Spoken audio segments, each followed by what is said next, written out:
Hello, I'm Ken Yates. For the next few minutes, I'd like to give you an overview of a problem-solving framework called gap analysis. Gap analysis is a process of identifying, diagnosing, and solving human and organization performance problems in any business or educational setting. Here at the Rossier School of Education, the gap analysis framework is taught in both the master's and doctoral programs, and it is one of the frameworks doctoral students sometimes use to create case studies as their dissertation projects. There are many models for problem solving, including an array of management-driven systems and a variety of participatory models. At the Rossier School, you will most likely encounter the gap analysis model more than others. The gap analysis framework for solving human and organizational problems is described in the book Turning Research into Results by Richard Clark and Fred Estes. This text primarily focuses on business environments. However, the principles and strategies in this book can be easily applied to other organizational settings. In his book, The Three Dimensions of Improving Student Performance, Robert Rueda adapts the gap analysis framework to educational settings. Both texts are used as primary resources for conducting gap analysis projects at the Rossier School of Education. To more easily understand gap analysis, I want to first talk about problem solving in general. Then I will describe the gap analysis framework for solving problems. In many respects, humans have survived and evolved over time because of our ability to solve problems. While our early ancestors shared the instinct with the animal kingdom to survive by hunting and foraging, as our brains and our capacity to think and to communicate using symbols and language increased, we became more effective and efficient problem solvers. Note the last figure in the Ascent of Man picture on the screen, and recall the movie Apollo 13, or the more recent hit movie Gravity. These films are essentially stories about astronauts solving very complex problems. In education, as in other organizations, there are many problems, and they're often very complex problems, because they have lots of moving parts, lots of variables interacting at the same time, and involve lots of people with different ideas about the problem and how it should be solved. Often, we can't even identify how a problem originated in the first place. Problems appear to be easy in the making and hard to solve. So, as Albert Einstein said, we cannot solve our problems with the same thinking we used when we created them. Problems are found at every level of an organization and within groups of organizations. Problems are found within departments and with individuals. For example, look at the ICANN organizational chart on the screen. Just about every organization, whether in business or education, has a website which has a name and a numbered address. The Internet Corporation for Assigned Names and Numbers manages the names of websites worldwide. It is a very large and complex organization. Likewise, almost all organizations have a technology department. That department is made up of individuals working in subgroups. Think about the organization you belong to and the many levels of the organization and the people who work there. You can easily imagine how big problems can appear to be. Problem solving is often described in 4 stages. First, since problems often appear to be too big to solve, we need to frame a problem.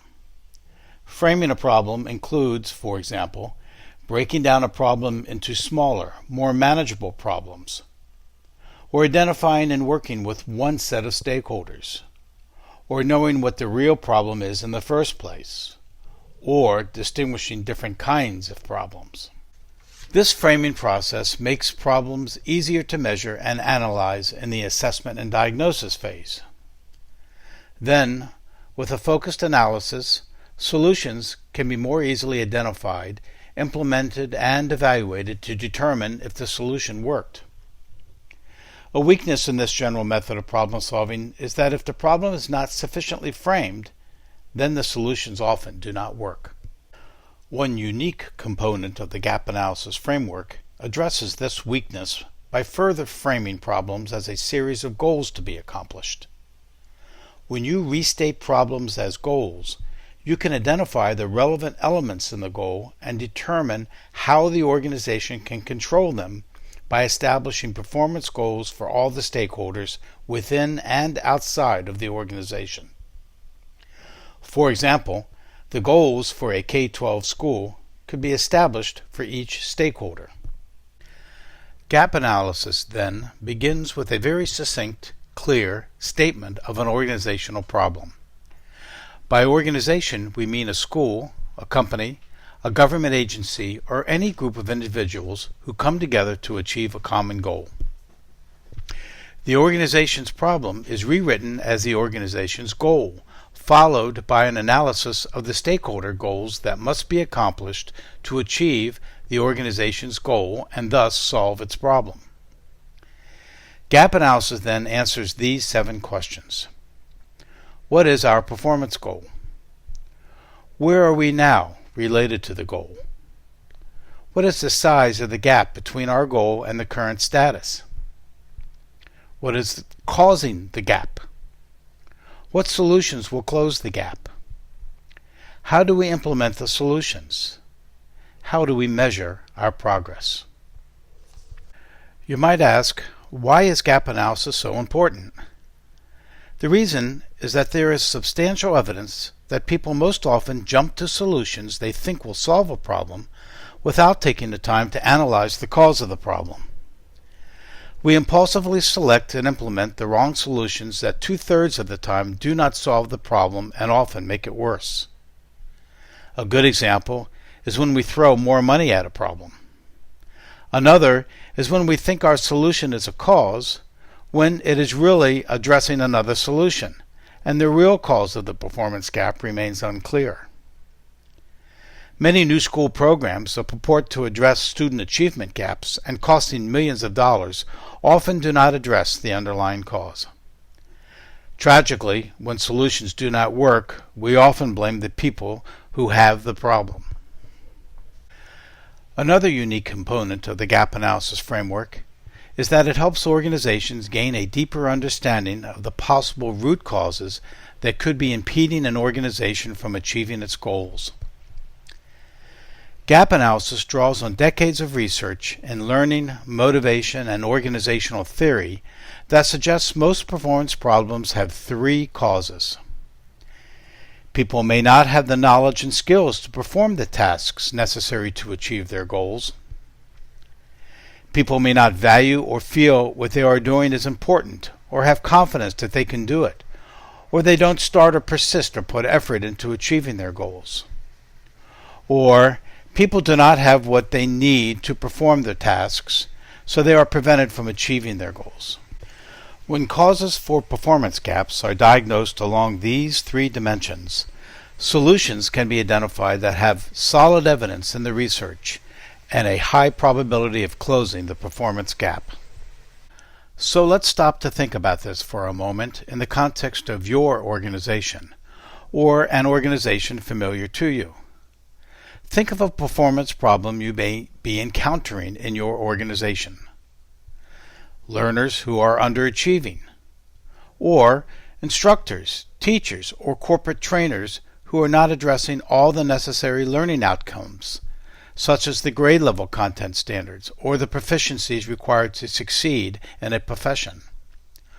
Or any performance problem in higher education or business, such as student or employee retention, advising or customer service, or productivity measured in any way you can imagine. Ask yourself, could the performance gap be due to a lack of how to do something? Or perhaps the individual or group is insufficiently motivated to do something? Or do they have sufficient resources and a positive environment to succeed? You will also learn a framework for evaluating the results of your solutions to determine if they actually worked at 4 levels. The motivational level identified by reactions to the implementation of the solution, whether new knowledge, skills, or attitudes were actually learned, the transfer of what was learned to new contexts, and finally, whether the solution made a difference in closing the performance gap. In your program, you will learn how to use the various steps in the gap analysis problem-solving framework to set and measure goals, diagnose causes of performance gaps, propose solutions for closing these gaps, and then measuring your results. You could encounter the model as the required rubric for a class paper, or an adaptation of the model as a program-level framework, or as a capstone dissertation and practice project in either a master's or doctoral program. The faculty who have been using and adapting the gap analysis framework for over a decade at the Rossier School of Education believe it is a well-researched and valuable tool for any practitioner focused on human performance improvement in any organization.